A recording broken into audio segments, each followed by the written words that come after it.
La Jornada Zacatecas TV, un espacio de libertad.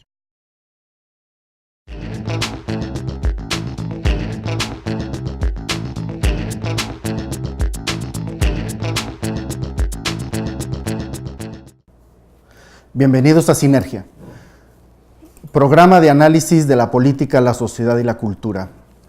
En esta ocasión, en este segundo programa, lo vamos a dedicar al análisis de la obra de un historiador zacatecano muy reconocido por todos nosotros, el maestro Cuauhtémoc Esparza Sánchez. Para este programa, en donde el contexto de la plática y el comentario va a ser la historia no de Zacatecas, sino la historia del contar la historia. En esa historia del contar la historia de Zacatecas vamos a ubicar y a comentar la obra de este insigne maestro Cuauhtémoc Esparza. Para este programa contamos con la participación de dos historiadores importantes en nuestro estado Zacatecas, maestros ambos de la Unidad Académica de Historia de nuestra máxima casa de estudios, el doctor José Enciso Contreras y la maestra Margarita Esparza Saldívar.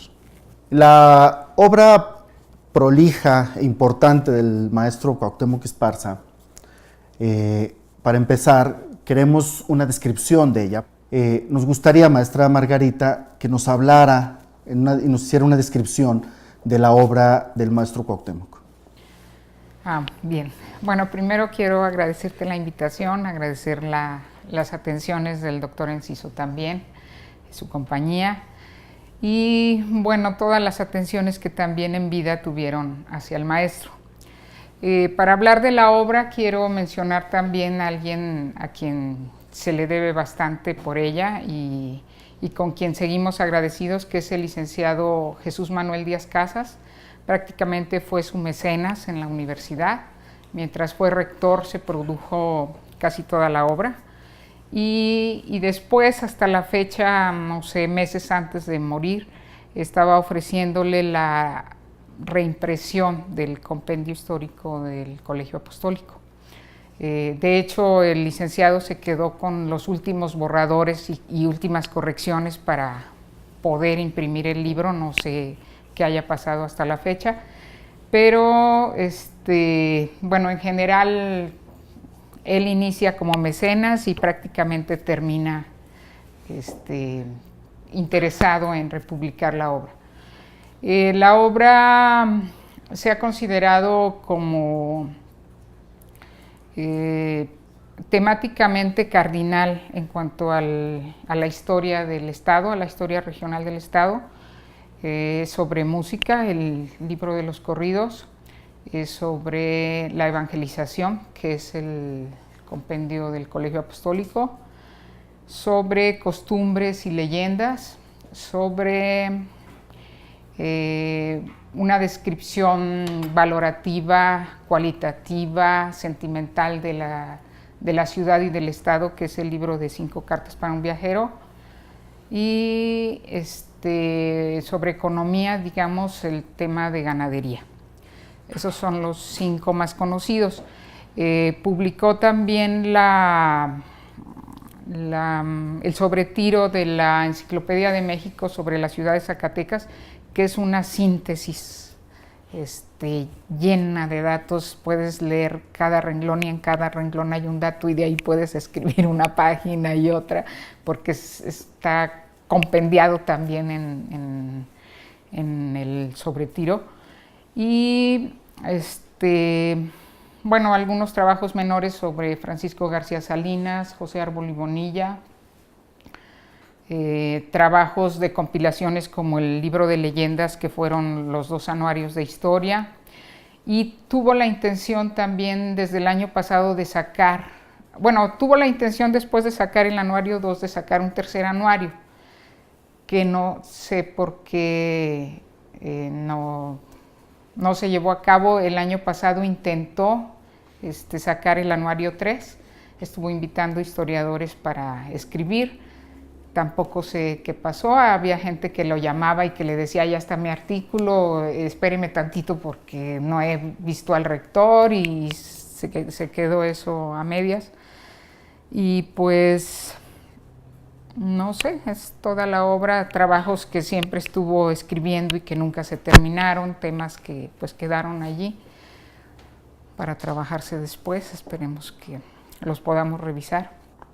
Muy bien. Para entender a un autor, uno de los elementos importantes que tenemos que tomar en cuenta es su formación. Y en el caso de un historiador, ver qué pensamiento histórico está encarnado en estos personajes. Maestro Enciso, ¿qué pensamiento histórico podemos ver en el maestro Cuauhtémoc Esparza? Bueno, es una pregunta bastante complicada, porque un historiador puede ser examinado a partir del desarrollo de su obra, es decir, no nos brinda un solo libro, una sola obra, un retrato completo de su pensamiento, sino que las obras van marcando el desarrollo de ese pensamiento. Y yo en todo caso creo que el profesor Cuauhtémoc es un historiador por primera vez en la historia de Zacatecas que estudia para eso. Ni nosotros lo hemos hecho. Es decir, la mayor parte de los historiadores hoy activos y productivos en Zacatecas, digo la mayor parte, la inmensa mayoría, no hemos estudiado para historiadores. Son sociólogos, somos abogados, son economistas, que de alguna u otra manera se han vinculado al quehacer de la historia. Y esa es la diferencia del profesor. Es un historiador hecho y derecho, me gusta decir eso, porque estudió para tal. Y en la historia de Zacatecas no hay un precedente como ese. De tal forma que es el primer historiador y además el primero que tiene contacto en la Facultad de Filosofía y Letras de la UNAM al pensamiento historiográfico de su época. Eso puede rastrearse en su obra. Habrá que decir que la obra del profesor Esparza no es una obra explosiva, pues. No es un productor de libros en masa. Es un estudioso bastante meticuloso de las cosas, de los procesos. Y es por esa razón, conociéndolo, habiendo hablado con él, leyendo su obra, que esa idea por apegarse a la exactitud, no solamente con el dato, sino a la exactitud de las palabras, de los puntos y las comas en su discurso historiográfico, es lo que debe distinguirlo. Por otro lado, si se acerca al pensamiento historiográfico de su época, yo creo que tiene las suficientes herramientas para aproximarse a una temática bastante amplia.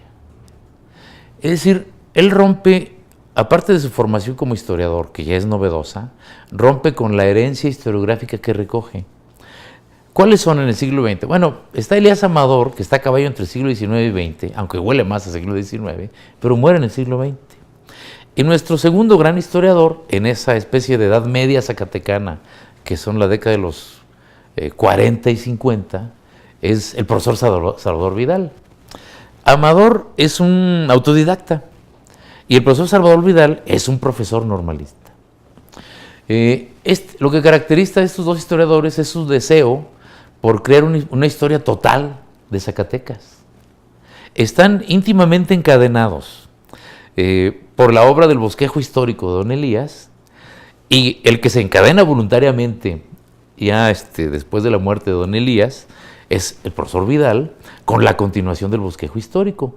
Piensa en una historia total, bastante impregnada, ellos sí, porque era la metodología científica de su época, de positivismo. El profesor Cuauhtémoc rompe con ese esquema. Su pensamiento no es de hacer la historia total de Zacatecas.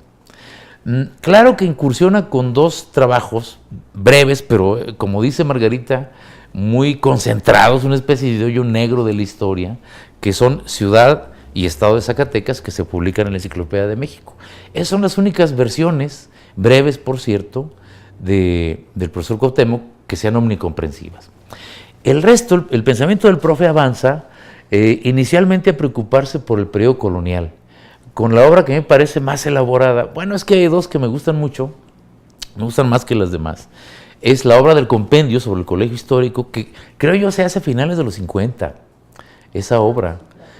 Lo que ocurre es que tarda en publicarse. Nosotros conocimos la edición en los 70. En 74, ¿no? Sí, cuando ya llega vamos, el maestro Díaz Casas es el rector y se encarga de imprimir una obra que había dormido varios años, había ganado premios incluso, pero no había encontrado el mecenas apropiado y lo hace. ¿De qué se preocupa el profe? De estudiar el periodo colonial, pero a partir de este tema que es muy guadalupano. Bueno, no sé si guadalupano o guadalupense, porque guadalupano se ve medio feo. Pero a partir del estudio de este colegio, estudiar la expansión de la cultura zacatecana hacia el norte. Pero además es una obra muy densa porque describe desde la estructura interna de los espacios del colegio, sus huertas, los planes de estudio, su biblioteca y desde luego la andadura hacia el norte, ¿verdad? Ese es un tema importante. El otro, que también parece romper con este esquema bastante colonial, es el de la historia de la ganadería en Zacatecas. Esta obra es a través de los siglos, desde el periodo colonial hasta el siglo XIX, y poco tiene que ver ya con digamos, con la idea de los enfoques coloniales. Las otras obras son más de difusión y tienden a tener como objeto la historia de la cultura.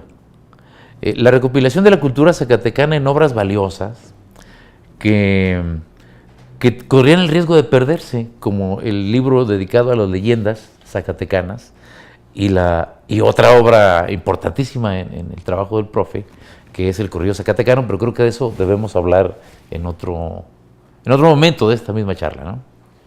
Sí, la manera en cómo el maestro construye su obra, parece que de pronto hay un apego a la tradición del positivismo, por esto de aquello de que hay que dejar que el documento hable, y esa actitud, ¿no?, de apego al documento, pero de pronto hace como muchos ángulos, ¿no?, de la historia de Zacatecas, desde el tema de la evangelización, ¿verdad?, y todo lo que esto conlleva con la expansión del dominio colonial español, historia de la cultura, ¿no?, con lo del corrido, los leyendas, historia económica con lo de ganadería. Parece que son como distintos ángulos, y eso como que hay como cierto ánimo de los anales en los ángulos diversos, ¿verdad? ¿Cómo ve usted esto? De los anales franceses. Sí, o sea, como que de la escuela de los anales. Influencia de esa escuela. Yo creo que sí, en su ambición omnicomprensiva de los temas. Si va a estudiar el colegio apostólico, lo estudia en todos sus ángulos. Estudia la ganadería también. Es decir, cuando estudia la historia de la ganadería de Zacatecas, no solo se dedica a hablar de la gran propiedad y eso, sino hasta de la fiesta de toros, y tiene un enfoque, probablemente en esta multiplicidad de enfoques tenga esa influencia. Pero no es amigo de los largos periodos, pues, que es lo que distingue a la escuela de los anales, de los muy largos periodos en la historia. Pero claro que toda esta metodología y otras más, incluso el marxismo, estaban siendo discutidas en los grandes centros de enseñanza de la historia. No es un marxista en sentido estricto, no lo es. Y ese asunto de apegarse al documento creo que no es una especie de vicio, sino requisito indispensable en el quehacer historiográfico. Claro que hay historiadores muy imaginativos, y lo hay, pueden tener su gracia incluso, pero es una razón, es un requisito indispensable del quehacer historiográfico la fidelidad a las fuentes, ¿verdad? Y por excelencia las fuentes en el trabajo de la historia son los documentos, ¿verdad? Y eso implica trabajo de archivo, trabajo de biblioteca, pero principalmente el primero. El profesor se dedicó precisamente a respetar el mensaje de los documentos, en ocasiones a hacerlos hablar, que sean los documentos mismos los que se expresen, para no estar inventando en torno a lo que dice, ¿no? Y yo creo que de cualquier manera no se casa con una metodología específica. Siendo formado en los 50, atraviesa los 60, llega a los 70, donde el ambiente intelectual mexicano y las ciencias sociales está totalmente impregnado de marxismo. Y las obras marxistas importantes de la época en materia de historia sí cometían ese pecadillo que no cometió el propio Marx, es decir, separarse del documento para dar una interpretación a veces demasiado ideologizada y en ocasiones política del pasado mexicano. No quiero decir cuál obra porque se enojaría don Enrique Semo, en los estudios del capitalismo en México, que fue un libro de batalla de todos los que fuimos prepos en los 70. Es decir, se llevaba como un manual que olía incluso a sobaco porque todo el mundo lo traía bajo el brazo. Y el estilo de Semo es hacer historiografía basado en otros libros. Lo cual, bueno, es un método recurrente, aceptable, legítimo, pero que no están en el estricto sentido de la historiografía marxiana.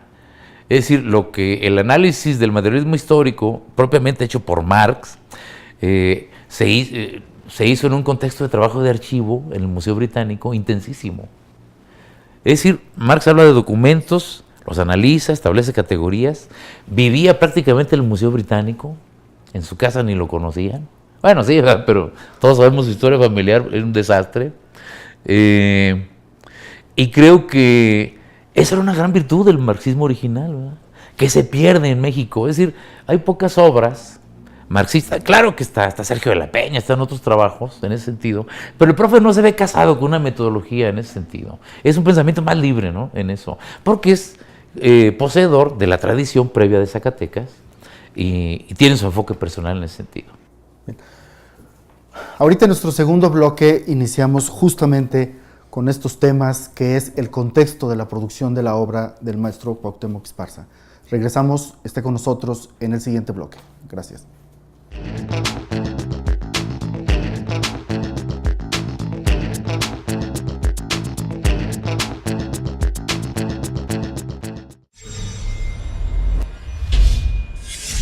La Jornada Zacatecas TV, un espacio de libertad.